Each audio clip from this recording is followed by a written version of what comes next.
Let's start supplementary chapter 10, the comment part 2.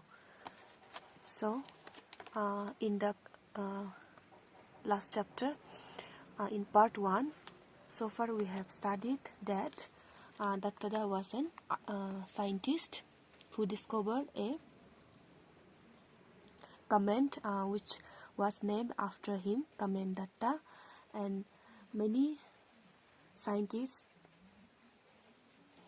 recognize that the effect of Comment Datta will be catastrophic, so it was dangerous.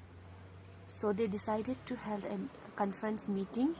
So John McPherson and others decided to call on for a secret meeting. So what happened after that? Let us continue.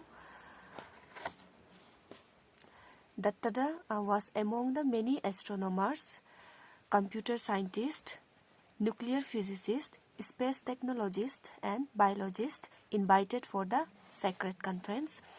All of them pondered over changing the path of Comment Datta. This was scientist, hidden agenda. The conference lasted for 1 week and everybody was indulged in finding the right action. The experts calculated the bulk of destructive nuclear waste needed to achieve this task.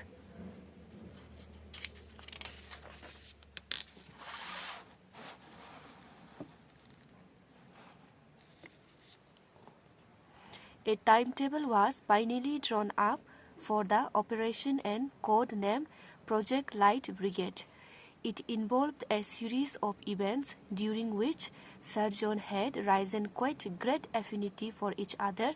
All the scientists were bombarded by questions from the media when he toured the British Isles for 2 weeks.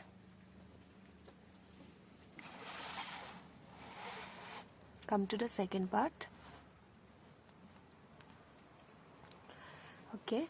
When Dattada returned home, he was warmly welcomed to a ceremony hosted by Indrani Devi and other well-wishers as they prayed that Comment Datta should not bring ill fortune.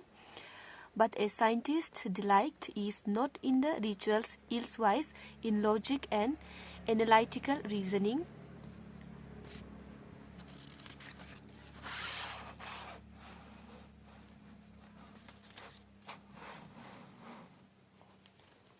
He was not impressed with the idea proposed by Indrana Devi.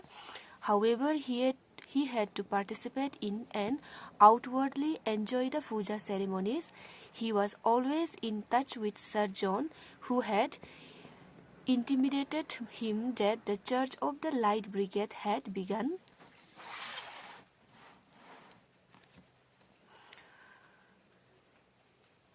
The project seemed to be a success. Comment Datta passed as near as 80,000 kilometers of Earth to avoid collision, to the admiration of many and satisfaction of some.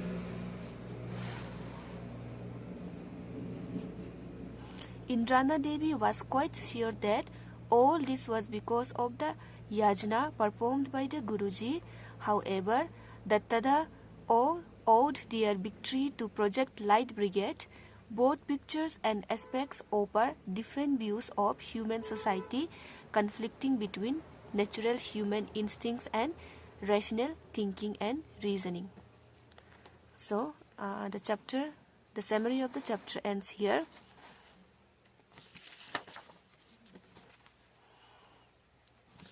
Let me explain the summary in Hindi. Dutta को भी अंतर्राष्ट्रीय सम्मेलन में बुलाया गया. अंतर्राष्ट्रीय सम्मेलन means conference, national conference. कुशल व्यक्तियों ने अपना विचार विमर्श समाप्त किया. उन्होंने जेम्स के अवलोकनों को बिल्कुल सही पाया. सम्मेलन 1 सप्ताह चलता रहा और उसमें पूर्ण गोपनीयता बनी रही. जेम्स ने अपने होटल की खिड़की से देखा. उसने तारों से आच्छादित रात्रि के आकाश में धूमकेतु दत्ता को देखा. यह टकराने के लिए पृथ्वी की तरफ बढ़ रहा था. सीधी चक्कर लगने से बचाव हो सकता था यदि वो पृथ्वी के परिमंडल को छूता हुआ निकाल जाता, तब जीवन और संपत्ति की हानि न्यूनतम होती। पृथ्वी के अंदर मोर्चों में रहने के सुरक्षात्मक उपायों को कुशल व्यक्तियों ने नकार दिया। केवल आक्रामक उपाय करना ही एकमात्र रास्ता था धूमकेतु को धक्का देकर उसके रास्ते से थोड़ा सा हटा देना।